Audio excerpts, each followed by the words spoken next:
এই হাঁসফাঁস করা গরমের দুপুরে তৃপ্তির খাবার হলো বিউলির ডাল আর আলু পোস্ত।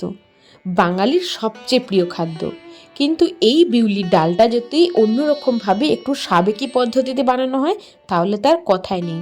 আজ বানাচ্ছি একটু প্রাচীন প্রসেসের হিং ফোড়নে বিউলির ডাল।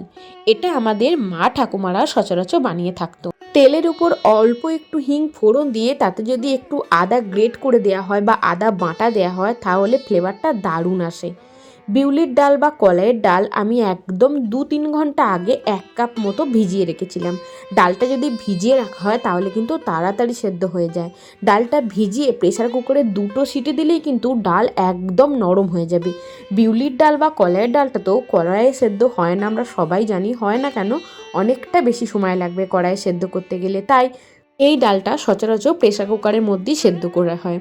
1 কাপ ডাল 2-3 ঘন্টা আগে একটু ভিজিয়ে দিও, তাহলে কিন্তু প্রেসার কুকারে খুব বেশি সিটি দিতে লাগবে না, তাড়াতাড়ি সেদ্ধ হয়ে যাবে। আমি এখানে প্রেসার কুকারের মধ্যে দিয়ে দিলাম ডালটা, ভালো করে ধুয়ে পরিষ্কার করে। ডালটা অলরেডি 2 ঘন্টা আগে ভেজানো ছিল। তারপর 1 কাপ মতো জল দিয়ে অল্প একটু নুন দিয়ে প্রেসার কুকারের ঢাকনা বন্ধ করে দিলাম। 2টো সিটি আমি দিয়ে নেব। 2টো সিটি দেওয়ার পর ডালটাকে প্রেসার কুকারটাকে ঠান্ডা করে খুলে নেব, তাহলে কিন্তু ডাল সুন্দরভাবে সেদ্ধ হয়ে যাবে। মোটামুটি 2টো সিটি দিয়ে একটু ঠান্ডা হওয়ার জন্য প্রেসার কুকার রেখে দিয়েছিলাম। তোমাদের দেখিয়ে দিচ্ছি ডাল কত সুন্দরভাবে এখানে নরম হয়ে গেছে।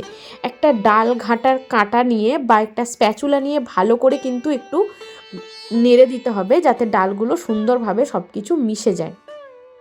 আর বিউলির ডাল বা কলাইয়ের ডাল আমরা তো সবাই জানি এটা একটু পাতলা হয়, অন্যান্য ডালের মতো এটা কিন্তু মোটা হয় না।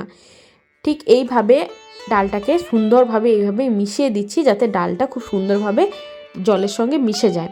আর জলের পরিমাণ তো আর একটু লাগবে। আমি এখানে 1 কাপ মতো জল দিয়েছিলাম, আরও 2 কাপ মতো জল দিয়ে দেবো। তারপর দিয়ে দেবো ডালটা ফোড়ন।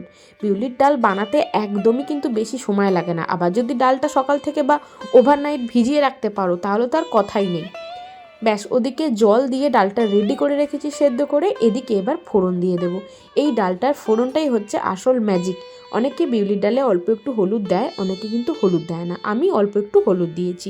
দেখো, এবার 2 চামচ তেল গরম করে নিয়েছি কড়াইয়ের মধ্যে, দিয়ে দিচ্ছি হিং ফোড়ন।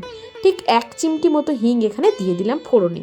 তারপর অল্প একটু আদা, 1/2 ইঞ্চি মতো আদা এখানে গ্রেটারে গ্রেট করে নিয়েছিলাম। তারপর দিয়ে দিলাম আদা কোড়া। আদা কোড়াটা দিয়ে বেশ কিছুক্ষণ একটু ভাজা ভাজা করতে দেবো। তারপর একে একে দিয়ে দিচ্ছি তেজপাতা, শুকনো লঙ্কা। তেজপাতা শুকনো লঙ্কাটা তোমরা হিং ফোড়নের পরেও দিয়ে দিতে পারো, তাহলে ভাজাটা কিন্তু ভালো হবে। তেজপাতা শুকনো লঙ্কা দিয়ে কিছুক্ষণ তেলের মধ্যে ভাজা ভাজা করে নেব। তারপর দিয়ে দেবো 1 চিমটি মতো হলুদ। অনেকে একদম বিউলির ডালটা সাদা পছন্দ করে, যারা একদম সাদা খেতে ভালোবাসো বিউলি বা কলাইয়ের ডালটা, তারা হলুদ দিও না। এখানে আমি 1 চিমটি মতো হলুদ দিয়েছি। তারপর ডালটা দিয়ে দিচ্ছি।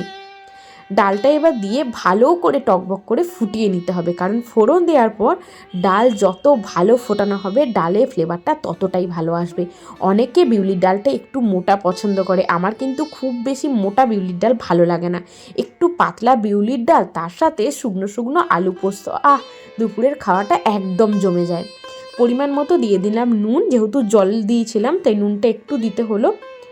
যে কোনো নিরামিষ দিনের মেনুতে যদি এই বিউলির ডাল আর আলু পোস্ত থাকে, যে কোনো আমিষ রান্নাকেও হার মানিয়ে দেবে। ডালটা ভালো করে টকবক করে ফুটিয়ে নিয়েছি, বিউলির ডাল একদম রেডি। কিছুই না, জাস্ট ফোড়নে একটু চেঞ্জ করে দেখো, তাহলে কিন্তু একদম অন্যরকম স্বাদের একটা বিউলির ডাল রেডি হয়ে যাবে। রেসিপি কেমন লাগলো জানিও।